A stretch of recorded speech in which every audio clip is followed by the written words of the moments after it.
Okay sir. Vaisakham ఈ నెల 21న world వైడ్గా రిలీజ్ చేయడానికి ప్లాన్ చేసాం. వరల్డ్ వైడ్గా అనడానికి కారణం ఏంటంటే చిన్న సినిమా జనరల్గా ఓవర్సీస్ రిలీజ్ అవ్వదు. అయితే ఫస్ట్ ఈ సినిమా ఇక్కడికంటే ఓవర్సీస్ ఫస్ట్ బిజినెస్ అయింది. అది మేము చాలా హ్యాపీగా ఫీల్ అయ్యాం. అలాగే ఈ cinema audio super star Mahesh Babu release చేశారు. సాంగ్స్ చాలా మంచి హిట్ అయినాయి. అలాగే Nani natural star Nani theatre trailer release చేశారు. ట్రైలర్ కూడా మంచి రెస్పాన్స్ వచ్చింది. తర్వాత కొరటాల శివ గారు ఒక థీమ్ టీజర్ రిలీజ్ చేశారు. ఆ టీజర్ కూడా 33 lakhs వ్యూస్ దాటినాయి. అలాగే పూరి జగన్నాథ్ గారు, త్రివిక్రమ్ గారు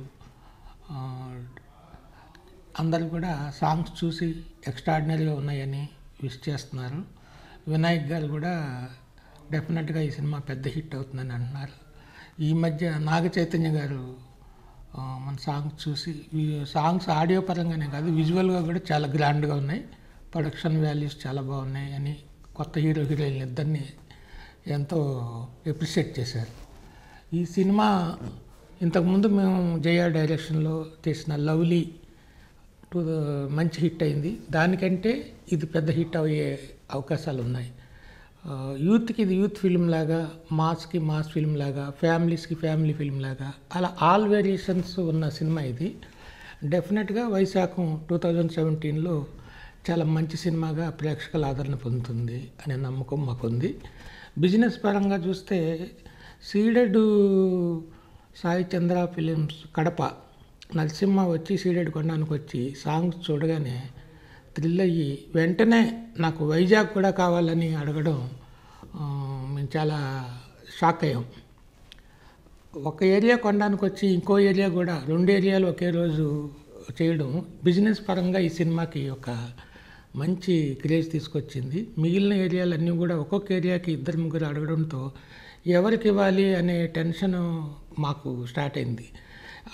అంత క్రేజ్ ఈ సినిమాకి రావడానికి కారణం మీడియా ప్లస్ మా సంస్థ గత చిత్రాలన్నీ కూడా ప్రేమలో పవన్ కళ్యాణ్ కానీ, చంటిగాడు కానీ, గుండం గారి మనోడు కానీ, లవ్లీ కానీ అన్నీ సూపర్ హిట్ అవడంతో బయర్స్కి ఒక నమ్మకం వచ్చింది. ఆడియన్స్కి కూడా సినిమా మీద మంచి నమ్మకం ఉంది. ఆ నమ్మకానికి తగినట్లుగానే సినిమా ఎక్స్ట్రాడినరీగా వచ్చింది. కజకిస్తాన్లో తీసిన సాంగ్స్ ఈ సినిమాకి పెద్ద హైలైట్.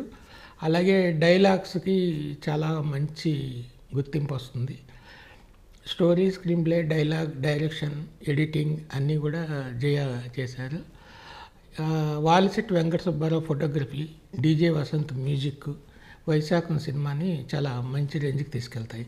ఈ చిత్రంతో పరిచయం అవుతున్న హరీష్, హీరోయిన్ అవంతిక ఇద్దరికి కూడా ఈ సినిమా పెద్ద బ్రేక్ అవుతుంది. సాయి కుమార్ గారి రోలు సినిమాకి పెద్ద హైలైట్. అలాగే రమాప్రభ గారు, పృథ్వీ అందరూ కూడా, కాశీ గారు అందరూ చాలా ప్రతి క్యారెక్టర్ కూడా సినిమాకి మంచి ఐడెంటిటీ ఉన్న క్యారెక్టర్లు ఉన్నాయి. చాలా మంచి సినిమా తీసాం అనే ఫీలింగ్తో ఉన్నాం. డెఫినెట్గా ఈ 21కి ఈ సినిమా వచ్చి పెద్ద హిట్ కాబోతుంది. Thank you. 6 రోజులు ప్రపంచాన్ని సృష్టించే పనిలో నిమగ్నమై ఉండి సండే మాత్రం విశ్రాంతి తీసుకుంటాడని క్రిస్టియన్స్ నమ్మకం. అందుకే సండేని సెలవు రోజుగా పరిగణించి సండే రోజు చర్చ్లో ప్రార్థనలు చేస్తారు. అదేవిధంగా మిడిల్ ఈస్ట్ దేశాలలో ఫ్రైడే రోజుని ప్రార్థనా దినంగా పరిగణించి ఫ్రైడేని హాలిడేగా నిర్ణయించారు. మరి ఇండియాలో సండే ఎందుకు హాలిడే అయిందో తెలుసా? ఇండియాలో సండే అనేది సెలవు రోజు అనే సంగతి మనకు తెలిసిందే. కానీ ఆదివారమే సెలవు ఎందుకు